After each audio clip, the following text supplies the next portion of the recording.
Welcome to the heavy metal hell-raising party that never stops. This is One-on-One with the Grim One, and I am your host, the Joan Rivers of black metal, slayer of posers, and Grim One to all, the Necrosexual. And joining me on this hellacious dark side transmission, we have a pioneer in the realm of chaos that is death metal. And his band Memoriam have a new album coming out. It's called To the End. And welcome, Karl Willetts. How the hell are you, Karl?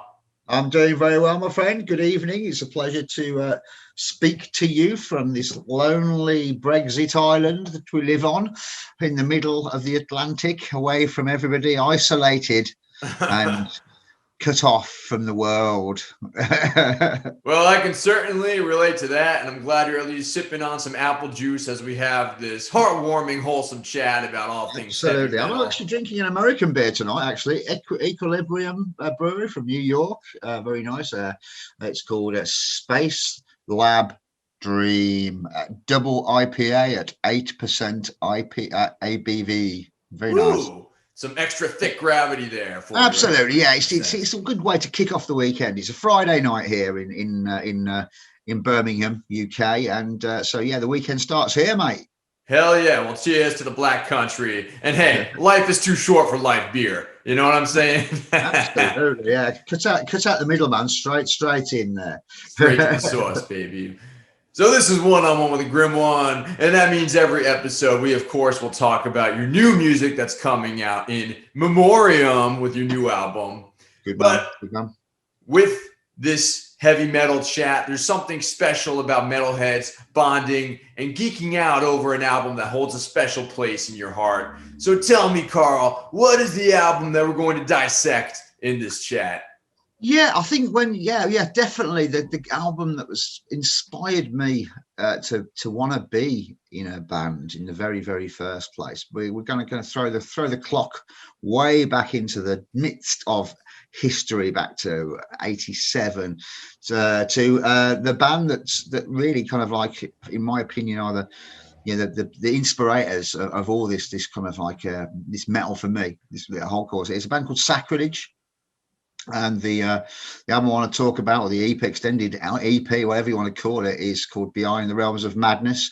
And that, for me, was a catalyst, a starting point for me to embrace this whole extreme music kind of genre that was a whole crest of a new wave that emerged around the late 80s in the UK, kind of emerging the kind of like the ethos and the ethics of punk. And the kind of the musicianship and the style of music of metal, it was a very revolutionary style of music that was fresh. And from that, it was that's kind of the point where, I kind of developed my sense of identity from. In many respects, it makes me who I am today. That the band, there's a very clear point in my history where I remember seeing the band playing live at the legendary Mermaid in Birmingham, where there was gigs every weekend. There was punk or hardcore or metal gigs going on, and I used to go there a lot. And there was, I think it must be it is 1987 is the point in history where it was my birthday, my 21st birthday, in fact. The gig itself is documented on various demo tapes which are knocking around the tape trading scene, with a tribute saying happy 21st birthday, Karl. Linda shouts at Tam from the stage. But that was a defining moment in my history. I can kind of like really kind of puts the point, the light bulb moment when I was watching Sacrilege play and introducing those songs. That was the point in time when I thought, well, this is something that I really want to do. I really want to kind of like pursue this and kind of get involved and be in a band and do something like this, And so, yeah, very, very influential, very underrated. And it's a band that if no one's ever heard of them, they should definitely try and check out, because their music kind of set the standard for everything else that was around at that time. Indeed. And what a memorable 21st birthday that must have been, getting a shout out from Tam from Sacrilege on stage. The stuff heavy metal memories are made of. Mwah. Absolutely. You know, we got to the pleasure to work with Tam on our first album with Memoriam as well, for the Fallen. She came along to the studio and did some vocals for us on a track called Last Words, which is probably the epic standout track of that album. And to be in the studio and work with her, you know, my all-time kind of, you know, icon one of the reasons that I started doing it, you know, was an absolutely glorious experience to be able to do that. And you know, that's what it's all about. Yeah, making music and being in a band is all about creating these memories and doing the things that you know, that you feel like maybe impossible, but achieving them. And those are kind of like the landmark experiences in your life that you never forget. You know, it's great, and they're still happening right now. You know, so it's brilliant to 30 years on, 30 plus, to be still doing that and still be achieving the things that we're doing right now. We're in a very privileged position to do that. And this was an especially killer album to take a heavy metal history lesson in, a deep dive into from my research. A band like Sacrilege, they kind of look like Blondie with a punk rock version of Debbie Harry and Tam as their front person. But then they had a speed and a metallic punk sound that sounded like Discharge, and then also some kind of proto-Slayer riffs or even Napalm Death. You sort of hear traces of what would come in the future from the UK death metal scene. So take me back in time. Where were you the very first time you feasted your ears upon this band? Yeah, I mean, I think the very first time I kind of heard Sacrilege was probably from the old tape trading days. You know, back in those days, we did not have the internet. We didn't have mobile technology. It was very, very primitive in its. So the whole scene was based on tape trading and kind of like developing and emerging kind of like connections with people across the planet. And, you know, the guys from Sacrilege, they were based over in Stourbridge, which is a Black Country, which is, you know, maybe 10 miles away from where I live. You know, and it was great to hear that. You know, and I remember, I think it was Whale that first introduced me, the original drummer from Bolt Thrower. On our way to rehearsals, we regularly played the tapes that we received off people from bands across the world. And he kind of introduced me to this new phenomenon, this kind of like this band called Sacrilege. And they used to rehearse in the same studio that we rehearsed in back then, a place called Rich Bitch Studios, which is quite famous in Birmingham. And they used to rehearse in the same studio. So sometimes when we were rehearsing, we could hear them in the room next door, you know, doing what they were doing as well. And it was really exciting to feel that you were part of that kind of like emerging, developing scene that was creating something fresh, something new, something different, you know. And you know, whatever they did, you know, I think they only ever did about 20 or so shows across the UK, and I probably went to a large percentage of those gigs. And yeah, it was a funny, great time. You know, very, you know, in my years where, you know, in my late teens, early 20s, when you're kind of developing the person that you are and your sense of identity, that was very much a part of who I was and what I you know, dwell upon, you know, what kind of made me who I am. And yeah, it's always good. So I always go back to that album, you know, whenever, you know, everything I feel low or want a kind of reminder of the past or remind me who I am and what I'm doing right now. All I have to do is put that album on, and it's there straight away, the feelings that and the memories that it evokes from when I was back. I was 20, 21, you know, it's still all there. You know, the fact that a couple of the members of the band that I'm in now, you know, Frank and Spike, the new drummer, they both played in Sacrilege as well. So you know, I'm almost getting to the point where I'm creating a band which is Sacrilege. All I need to do really is sack myself and get Tam involved, and I'll probably be a very happy man with Sacrilege Part 2. But you know, our paths have crossed. You know, Damien Thompson is you know, one of my heroes with regards to you know, playing guitar. And his recent band War Wounds, we've played a few shows with them, with Memoriam as well. And you know, to get to hook up with him and meet up with him for me was a really special moment as well, because you know, the music he's created, yeah, with the rest of the band really holds a special place in my heart. Always will do, always will. And yeah, I mean, it's phenomenal. Yeah, I mean, people should really go and check it out if they haven't heard it before. Just go and do it now. Yes, Lifeline is one of my favourite songs. You know, we Bolt Thrower, we Bolt Thrower, you know, kind of we followed that kind of vein. You know, we were very much inspired by Sacrilege, and that is continued with Memoriam, so much so that, you know, we did a cover version of The Captive, which is one of their songs. We were also in the future going to be doing an album which is going to be of cover versions. I'm quite keen to do, you know, maybe Lifeline or something else off that first EP that kind of like set us on our course in our careers. Indeed, yes. Treat your ears, and you can thank Karl later for the recommendation of Sacrilege. And tell me, Karl, when you heard them for the first time, or in hindsight, years later, what is it that makes Sacrilege so different than the other music that was happening in your country at the time that really touched your soul?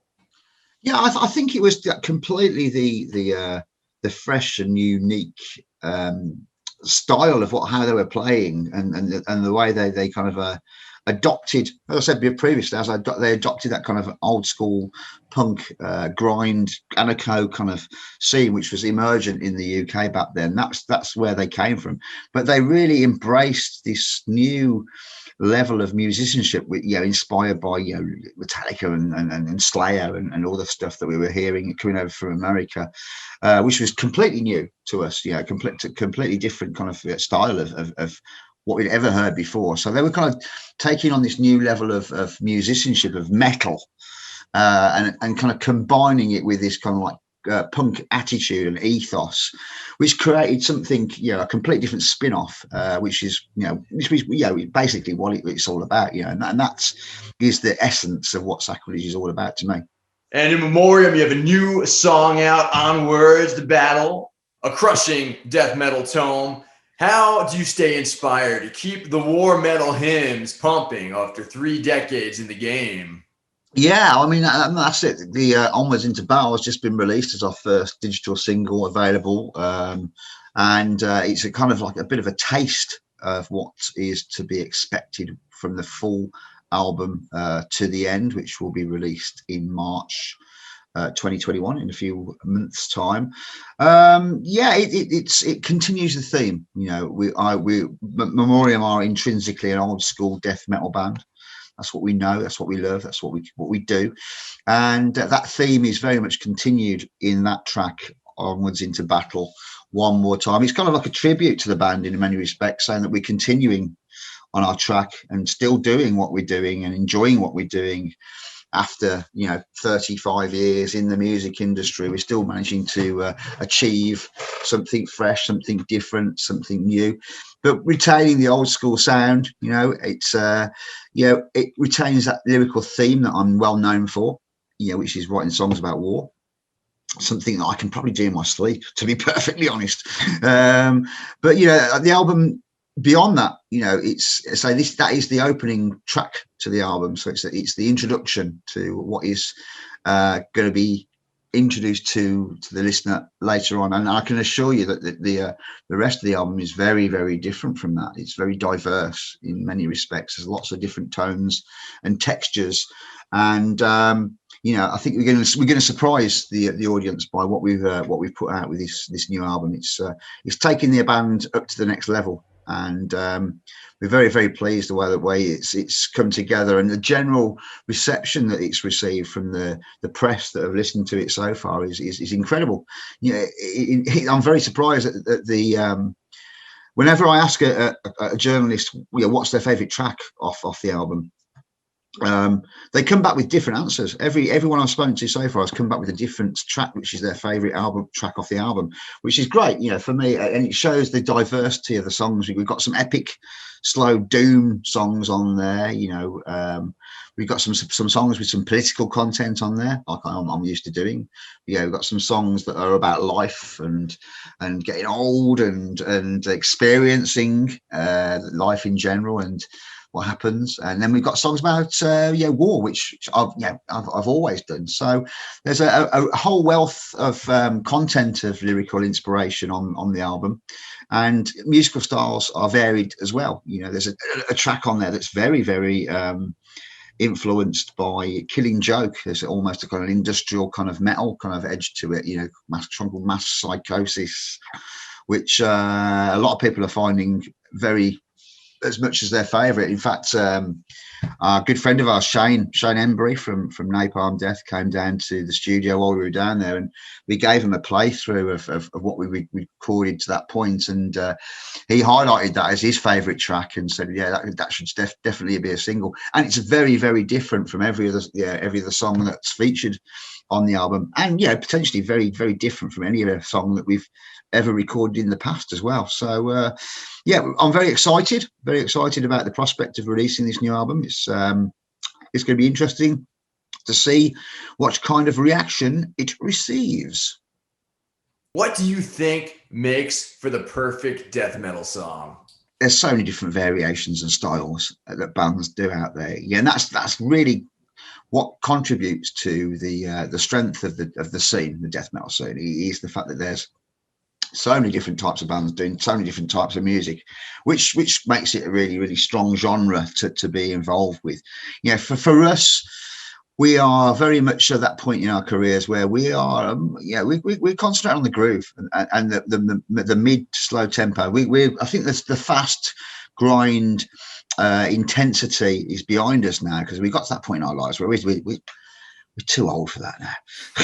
And we're taking it easy now, so we know where we want to be and what we want to do. But there's room for all types of music within the scene we do, and that's the glory of it. But what makes what we're doing and what we're doing with this new album is the sheer diversity of the sound structures that we put in place. The benefits of us having the opportunity to sit back and do this during this whole world shutdown that we're currently experiencing, it has made a massive impact into what we've done. Things were going along at a pretty good pace in 2020. We did a couple of really good shows, in London and in Denmark in March, and then all of a sudden the whole world came to a grinding halt as a result of the global pandemic, which is sweeping the world. So we didn't have any shows to do, we didn't have any gigs to do, we didn't have any distractions to keep us unfocused.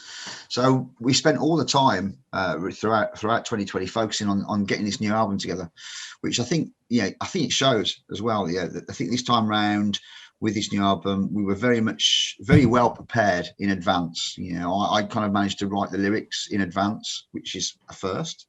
Over 30 years, usually I'm writing the lyrics on just before I'm recording them. When I'm in the studio, I'm often sometimes recording them and writing them as we're going along. It's that kind of like close to the knuckle and quite close to that type. But this time round, I had the opportunity to write them in advance, and I even demoed them over at Scott's studio, Riff Central, and from that, I kind of knew how I wanted to deliver the vocals. I knew the timings and the structures. And so when it came to actually entering into Parlour Studios with Russ Russell, the process was there in place, and it was a very easy, simple, relaxing process, which and that gave us a lot more confidence.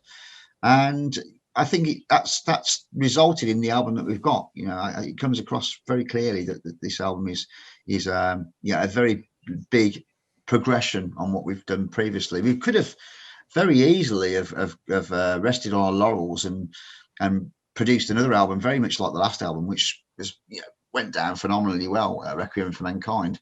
We could have done very easily done a version 2 of that, but we thought we'd push our boundaries a little bit and try out new things and attempt to just push it a little bit, and we've done that, and I think it really works really, really well. And when people hear it, I think they will be excited and surprised. We can only wait eagerly. March. It's not long. It's not long at all. March, end of March 26th, I think it is when the release date. So it's coming. Yes, and of course it has that iconic artwork by Dan Seagraves. What made you want to collaborate with the man of 1,000 classic album artwork covers?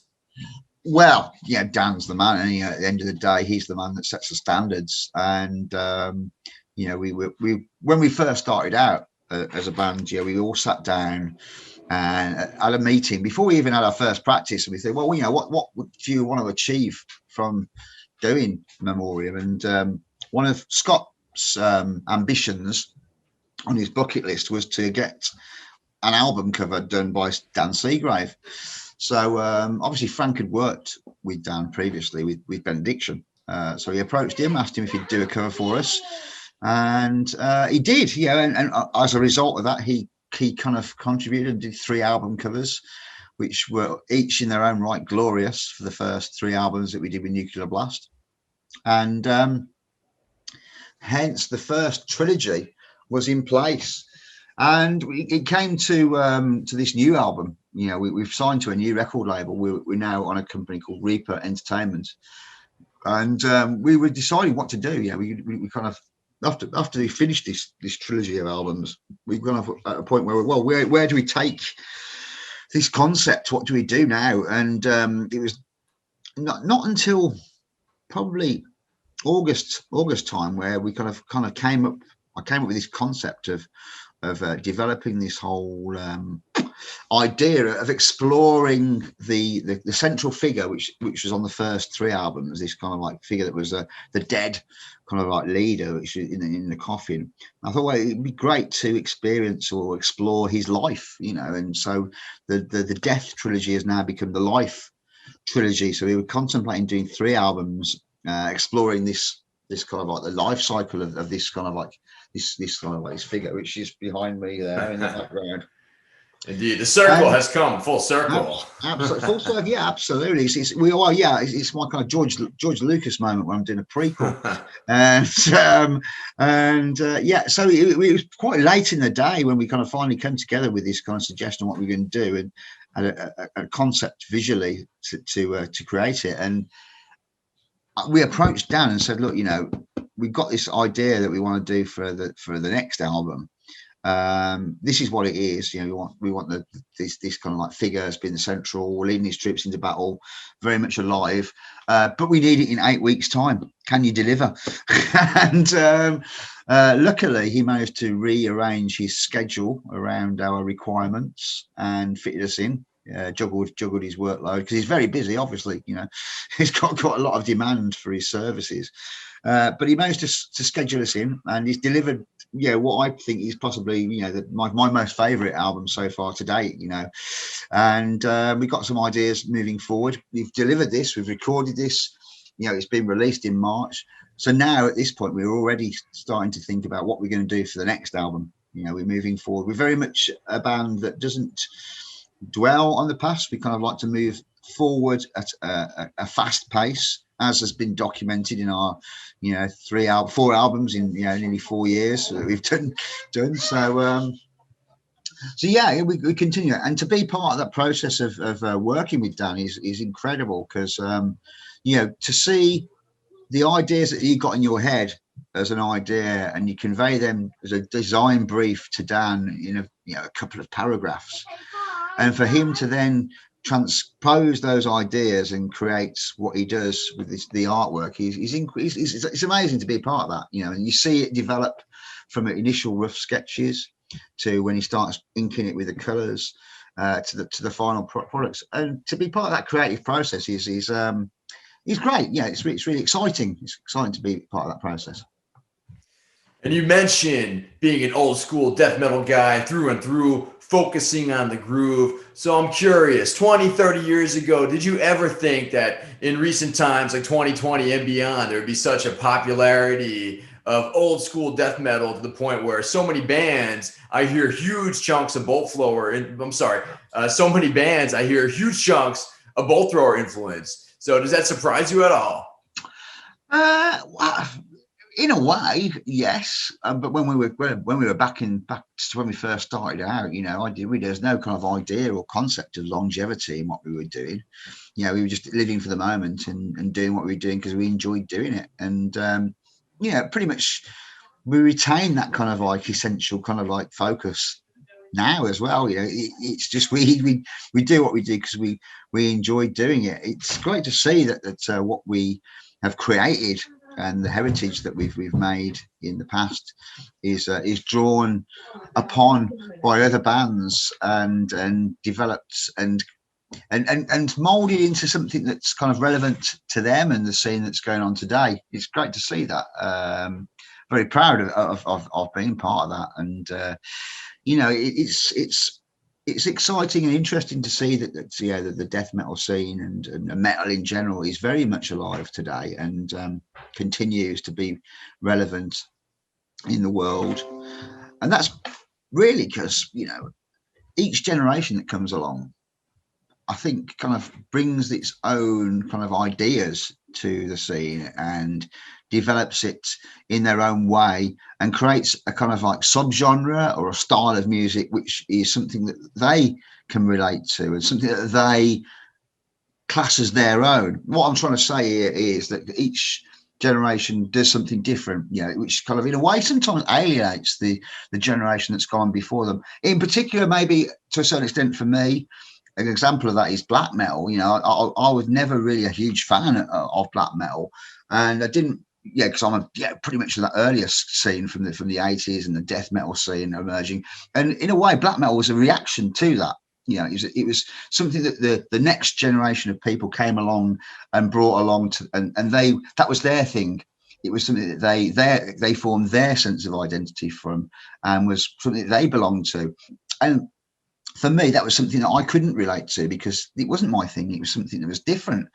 And I think only when you get older, you start to appreciate that for what it is, and you understand that that's what has to happen. To keep the scene alive, people have to come along and bring their own sense of ideas, and then bring their own sense of identity and create their own thing that they belong to make it work.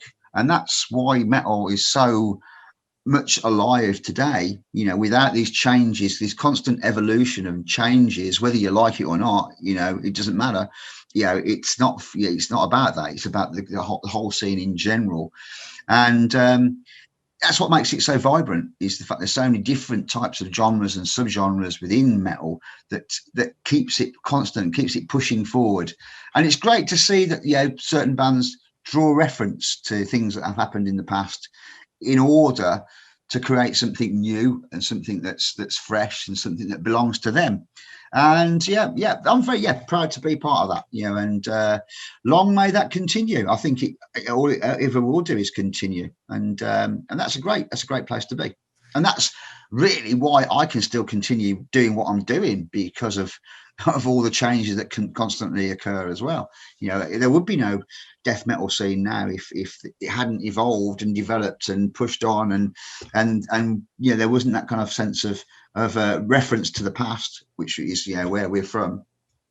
I'll probably be sitting in an old people's home now, drinking me beer.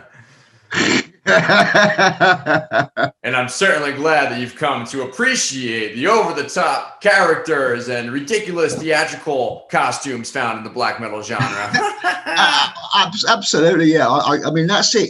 Back in when I was younger, I just didn't get it. I didn't really appreciate it or didn't understand it. But now I totally get it. It's a bath and that. It's a fantastic character. And there is an absolute total essence of humor involved in there as well, which is really important. I think people when people take things too seriously, I think that's kind of like that's no good. But I think there's a whole essence of humor involved in it, which is brilliant. Which is brilliant as well. So I'm not down with the whole burning churches thing, but I quite dig the whole kind of like theatrics that's involved behind it. Yeah, absolutely. Yes, keep the pyrotechnics on stage. Absolutely, absolutely. I quite like this whole kind of like Heilung as well. For me, I quite like Heilung and this whole kind of like kind of prehistoric kind of pre-music kind of thing that they're developing as well. So there's so many different types of metal out there in the world, and you just grab on parts of it that you like. You grab it and you take it and on board, and you don't engage with the bits you don't like. Don't really like baby metal. But so see, that's it, and that's it. That's what we all do. We kind of like take the bits we like, and ignore the bits we don't like, and that's what we can do, and that's great. And Karl, I saw that last March you reunited with some of your Bolt Thrower members in celebration of the birthday of your late drummer, Martin. So I want to know, tell me about one of your favorite memories from back in the day with Martin on drums. Well, yeah, Martin was a top bloke, you know. He was a tragic loss, to lose Martin, because he was so young when he died. But he was a very wise individual for his age. He kind of like he had two young kids, quite a young age as well. So and I came to the kind of like the fatherhood kind of thing. I've got two young kids myself now, but I came to it at a much later part of my life, and I found he was a fountain of inspiration and knowledge when it came to being a father. When I'd often kind of like talk to him about his experiences of being a dad, and kind of like how his children would be inspired by the things that you do, and I hope to think that they will grow up and be proud of their dad and what he achieved with his life. And same with me. I kind of also do that as well. So yeah, there's many fond memories with Martin. He was a gentleman, and he's very, very sorely missed. Every day I kind of like think of him, and he was the catalyst for why I started doing this in the first place. He was the reason why I needed to do something to kind of like push beyond the pit of misery that I was in after his loss.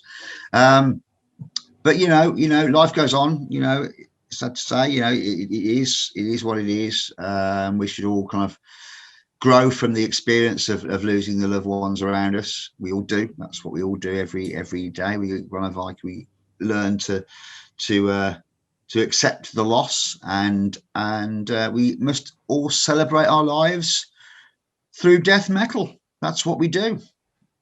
The memoriam remains. Wise words from Mr. Karl Willetts. And Karl, baby, what do you want to say to all the heavy metal hellraisers who are watching around the world? Well, it's been a pleasure to talk to you this evening, and I always enjoy talking about me. it's something I'm quite good at.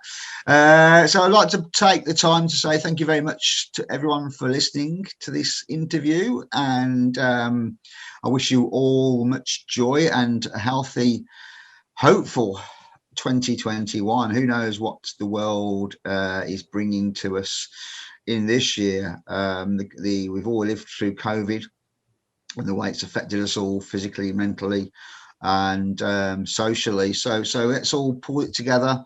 One united metal community should pull together and help each other. Don't forget your friends. Make contact with them regularly when you can. Support each other, love each other, respect each other, and let's move forward. And when this all finishes, let's all join together, raise a pint, and celebrate our lives through death metal. This has been another transmission from the dark side for the ages. I want to thank my guest, Karl Willetts from Memoriam, their new album, To the End, coming at you at the end of March 2021. And I've been your host, the Necrosexual. Hey, thank you. I will see you in hell, Karl. Hey, all the best, my friend. You take it easy, and hopefully our paths will cross sometime in the future.